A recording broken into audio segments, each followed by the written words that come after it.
Kim Tan terlihat tegang, memberanikan diri menggeser pintu. Ia pun melihat dari celah di antaranya. Pemuda itu shock seakan tidak percaya karena yang ia lihat ternyata memang Eun Sang. Gadis itu sedang minum sembari memandangi ponselnya. Kim Tan masih di sana, berdiri terpaku di tempatnya. Pemuda itu kemudian berjalan setengah melamun kembali ke kamarnya. Kim Tan teringat status Eun Sang yang tidak suka melihat ibunya bekerja keras dan berharap Jaeguk Group bangkrut. Pagi harinya pemuda itu berdiri di depan jendela melihat Eun Sang yang berlari keluar halaman dengan mengenakan pakaian sekolahnya. Setelah tahu gadis yang dicintainya merupakan pelayan di rumahnya, Kim Tan kemudian mengecek ke kamarnya. Kim Tan berkata kepada Nyonya Han jika ia tidak melihat Kim Won. Ia pun merasa kecewa karena ia pulang ke Korea berpikir jika akan bertemu dengan kakaknya itu setiap hari. Siang harinya pemuda itu mengurus kepindahan sekolahnya, namun ia justru dituduh Nyonya Jisuk telah menendang saudaranya keluar. Sementara itu Kim Won sedang berada di restoran bersama dengan pacarnya yang bernama Hyun Jo, seorang pengajar. Pemuda itu kemudian berkata ia menemukan sesuatu yang menarik di Amerika. Hyun Jo sudah merasa puas dengan apa yang telah ia miliki, yaitu kuliah, punya rumah, dan punya tabungan. Kim Won kemudian mengeluarkan hadiah yang sebenarnya berupa kalung wishbone yang ia beli dari Amerika. Karena gadis itu tidak mungkin memakainya, maka Kim Won yang memakaikan sendiri ke lehernya. Sekembalinya ke hotel, pemuda itu diberitahu jika ia memiliki tamu. Ia menduga jika tamunya adalah ayahnya, namun ternyata adalah Kim Tan. Mengetahui hal itu, Kim Won sengaja tidak menemui adiknya itu. Jadi Kim Tan menunggu sendirian di hotel tanpa kepastian. Sekembalinya ke rumah, Kim Tan makan malam bersama dengan Nyonya Han. Ia kemudian diberitahu ibunya itu jika setiap hari ia akan dimasakkan makanan oleh Eun Sang. Mengetahui minuman anggurnya hampir kosong, Nyonya Han kemudian memanggil Eun Sang. Melihat itu, Kim Tan menjadi panik karena ia belum siap bertemu dengan gadis itu. Saat melewati taman yang gelap, tiba-tiba semua lampu taman nyala dengan sangat terang. Eun Sang hanya merasa heran tanpa menyadari jika rumah ini adalah milik Kim Tan. Sejenak kita tinggalkan dulu mereka. Ada sekretaris Yun yang gagal move on dari Esther Lee, ibu dari Rachel. Malam itu ia minum di bar dan beberapa saat kemudian ia ditemani oleh Kim Won. Betapa terkejutnya sekretaris Yun melihat mantannya datang dengan calon suaminya. Karena Kim Won kenal baik dengan ayah Yung Do itu, maka akhirnya mereka berkumpul untuk mengobrol bersama. Namun dalam perbincangan itu terlihat ayah Yung Do merendahkan sekretaris Yun. Ketidaknyamanan ini membuat sekretaris Yun mencari alasan agar mereka bisa terpisah. Beberapa saat kemudian ibunya Rachel juga merasa bosan dan ia pun berpamitan ingin ke kamar kecil. Ternyata beberapa saat kemudian ibunya Rachel itu menemui sekretaris Yun. Tanpa banyak cincong, sekretaris Yun akhirnya mencium ibunya Rachel. Meskipun mereka sudah berpisah, ternyata mereka belum bisa saling melupakan. Sementara itu di sekolahnya, Eun Sang terlihat melamun. Gurunya yang melihat itu langsung melemparkan pertanyaan kepadanya. Namun gadis itu terlalu pintar dan langsung bisa menjawab. Gadis itu ternyata teringat dengan Kim Tan dan masa-masa yang ia lewati di Amerika bersamanya. Saat jam pulang sekolah, pintu gerbang di sekolahnya dibuat ribut. Tampak berdiri pemuda tampan yang menjadi idola semua anak sekolah. Eun Sang sangat terkejut dan tidak percaya dengan yang ia lihat, bahwa pemuda itu adalah Kim Tan. Ia telah kembali ke Korea. Pemuda itu hanya memanggil Eun Sang dan semuanya merasa iri.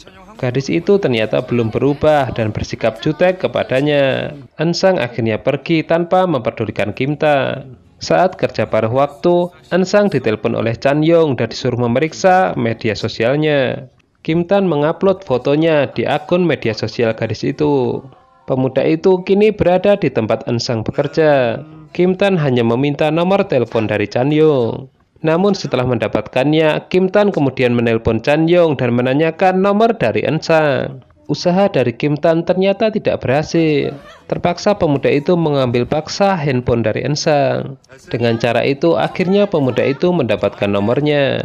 Meskipun berdekatan, mereka kemudian melakukan komunikasi melalui handphone. Beberapa saat kemudian, Kim Tan curhat kepada sekretaris Yun bahwa kakaknya Kim Won tidak mau menemuinya. Hubungan Kim Tan dengan ayahnya juga tidak berjalan dengan baik. Presiden Direktur Kim disodorkan beberapa foto dari anak buahnya. Di situ ia diperlihatkan foto putra-putranya yang lagi dekat dengan wanitanya masing-masing. Kedua putranya dekat dengan wanita yang bukan dari kalangan orang kaya, itu membuatnya sangat kecewa. Tanpa sengaja, ibunya Ansang menemukan aplikasi sekolah lanjutan ke universitas milik putrinya. Ia pun sangat sedih, putrinya itu tidak punya keinginan untuk melanjutkan ke perguruan tinggi dan memilih untuk bekerja. Saat akan berangkat ke sekolah, Myung-soo berpapasan dengan Kim Tan. Ia pun sangat kaget, tidak menyangka jika sahabatnya itu telah kembali ke Korea. Beberapa saat kemudian keberadaan Kim Tan diketahui oleh Ansang. Namun pemuda itu belum memberitahu jika di situ adalah rumahnya. Gadis itu justru menariknya menjauh dari rumah itu karena takut ketahuan majikannya. Gadis itu juga masih malu untuk mengungkapkan identitasnya. Kim Tan kemudian mengalihkan pembicaraan karena ia sebenarnya sudah tahu. Myung-soo memberitahu Bona jika Kim Tan telah kembali ke Korea di hadapan Chan Yong pacarnya. Tiba-tiba saja gadis itu jadi salah tingkah. Ia sama sekali tidak tahu jika pacarnya itu telah mengetahuinya. Bona justru melabrak Rachel dan menanyakan kebenaran dari kabar itu. Yang terjadi hanyalah perdebatan karena Rachel sebenarnya juga tidak mengetahuinya. Rachel buru-buru menghubungi Kim Tan namun tidak ada jawaban. Setibanya di loker, Young-do juga penasaran dengan berita itu. Rachel benar-benar geram karena semua orang menanyakan masalah Kim Tan. Tak berselang lama, Rachel mendapatkan telepon dari tunangannya dan memberitahu ia telah kembali ke Korea. Nyonya Han terlihat panik saat ibunya Ansang mengeluarkan catatannya di hadapan Presiden Direktur Kim. Padahal percakapan di antara mereka tidak seperti yang ia pikirkan. Presiden Direktur Kim memberi kesempatan Ansang untuk pindah ke sekolah SMA Jegu. Ibunya Ansang memberitahu jika putrinya itu selalu masuk 5 besar. Melihat kesempatan itu, ibunya Ansang sangat berterima kasih. Di sekolah, Ansang merasa kaget menerima kabar bahwa dirinya akan ditransfer ke sekolah lain. Karena tahu ini adalah perbuatan ibunya, ia pun langsung menanyakannya. Ansang kemudian mengatakan ia pasti akan kesulitan bergaul dengan teman-temannya. Lagi pula harga seragam sekolah itu sangat mahal. Tuan Kim memanggil Ansang. Ia memberitahu gadis itu secara langsung jika ialah yang telah memberikan rekomendasi. Alasannya adalah sebagai ungkapan terima kasih karena ibunya sudah lama bekerja untuk keluarganya. Sore itu Young-do kembali ke rumah dan langsung bermain dengan anjing kesayangannya. Ia kemudian diberitahu asisten ayahnya jika malam ini dirinya memiliki jadwal makan malam. Mendengar itu, Young-do seperti kesal. Malam harinya, ayah Young-do terlambat datang. Jadi ibunya Rachel langsung membuka pembicaraan untuk mendekatkan diri dengan calon anak tirinya.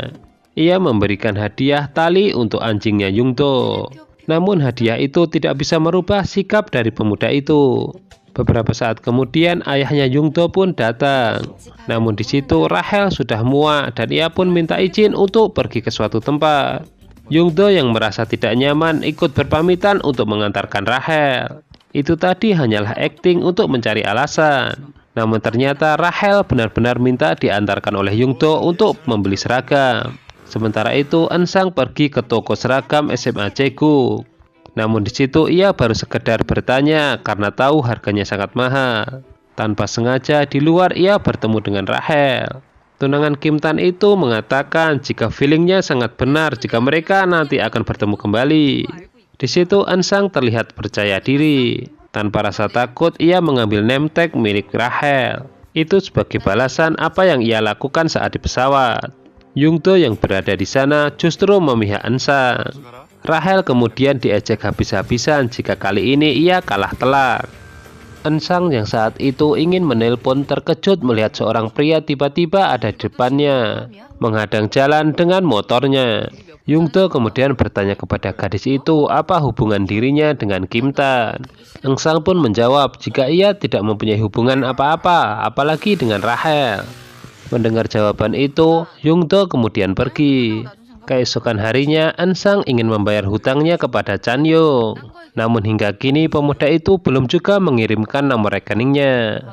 Gadis itu membawa berita yang mengejutkan bahwa ia akan berpindah ke SMA Jegu. Mendengar itu, Chan Yong jadi bingung jika gadis itu nanti tidak betah. Hari itu, Kim Tan masuk ke gudang minuman di bawah tanah. Di situ tersimpan juga mainannya saat kecil. Kim Tan kemudian membaca buku diarinya saat masih berpacaran dengan Bona. Beberapa saat kemudian Ensang ternyata masuk ke gudang itu, namun dengan kondisi sedang menelpon Chan Yong. Gadis itu berhasil membayar hutangnya. Ia kemudian mengatakan kapan bisa ke Amerika lagi karena itu sangat jauh dari kamar pelayan. Kim Tan yang mendengar ucapannya tadi langsung menelpon. Ensang kemudian disuruh melihat ke arah atas. Gadis itu pun terkejut melihat alat penangkap mimpi pemberiannya tergantung di jendela kamar. Jantung Ensang berdebar tidak menentu setelah menoleh melihat Kim Tan di belakangnya. Sambil gugup, Ensang pun bertanya apakah benar Kim Tan adalah putra kedua. Gadis itu kembali bertanya apakah dirinya tahu jika dia tinggal di kamar pelayan. Kim Tan pun akhirnya mengangguk. Pemuda itu kemudian berkata, apakah aku merindukanmu? Ensang hanya bisa menangis lalu masuk ke dalam rumah. Sesampainya di kamar pun, air mata Ensang terus turun membanjiri pipi. Kim Tan sedang melamun, namun tiba-tiba Nyonya Han datang dengan membawakannya seragam sekolah. Di situ ia diberitahu jika Ensang pindah ke SMA Jeguk atas rekomendasi ayahnya. Keesokan harinya, Ensang baru pertama kali masuk ke SMA Jeguk. Namun di situ ia langsung ditunjukkan betapa sultannya para siswa-siswa di sekolah itu. Tentu saja itu membuatnya menjadi minder. Beberapa saat kemudian ia pun ditegur oleh Bona karena tidak memakai seragam. Kehebohan yang terjadi membuat Rachel datang. Gadis itu merasa tidak percaya jika Ensang ditransfer ke sekolah mereka.